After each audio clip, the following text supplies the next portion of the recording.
আসসালামু আলাইকুম রহমতুল্লাহ। আজ 19/3/2026। আজ আমাদের মাস থেকে রমজান মাসের তারাবি বিদায় নিয়েছে।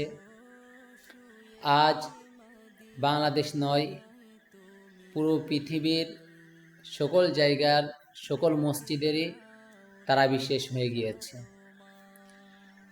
তো একটা মাস আমরা অনেক আনন্দের সাথে কাটিয়েছি। নামাজে দিল দিয়ে কোরআন তেলাওয়াত করেছি। বিভিন্ন মসজিদে বিভিন্ন সুরে বিভিন্ন কণ্ঠে কোরআন তেলাওয়াত হয়েছে, যেটা শুনে হাজারো মানুষের হৃদয় গলে গিয়েছে। আর তার বিনিময়ে হাফেজ সাহেবদেরকে তারা হাদিয়া দিয়েছে, আলহামদুলিল্লাহ। তো আমাদের মাস থেকে রমজান আগামীকাল বিদায় নেবে। সামনে বছর আমরা এ রমাজান পাই কিনা জানি না। আল্লাহ পাক রব্বুল আলামিনের কাছে আমরা সকলে দোয়া করি যে আল্লাহ পাক রব্বুল আলামিন যেন আমাদের সবাইকে নেক হায়াত দারাজ করে। সামনে বছর রমজান যেন আমরা পাই, সামনে বছরের রমজানের তারাবি যেন পড়তে পারি, 30টা রোজা যেন আমরা রাখতে পারি। আল্লাহর কাছে আমরা সেই দোয়া করতে থাকবো ইনশাআল্লাহ।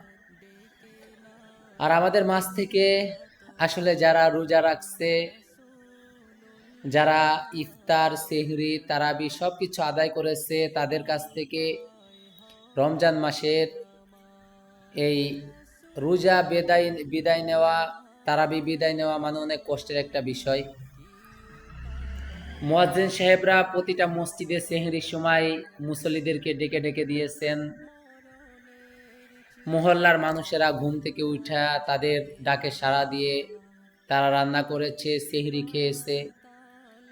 আজ থেকে আর কোনো মুয়াজ্জিনের কণ্ঠে ওই রাত 3টায় উঠে আর কোনো ডাকা হবে না। এটাও একটা বড় আফসোসের বিষয়। যে সময় আল্লাহ পাক রব্বুল আলামিন শেষ আসমানে এসে বান্দাদেরকে ডাকে, ওই সময়ও মুয়াজ্জিন সাহেবরা তাদের কণ্ঠে মানুষদেরকে ডাকতে থাকছে।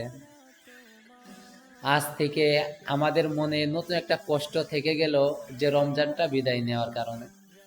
তবু আলহামদুলিল্লাহ, আল্লাহ পাক রব্বুল আলামিন আমাদেরকে সুস্থতার সাথে রমজানটা কাটানোর তৌফিক দিয়েছেন।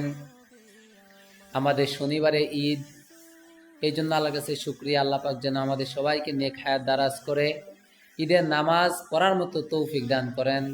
আমিন। আসসালামু আলাইকুম রহমতুল্লাহ।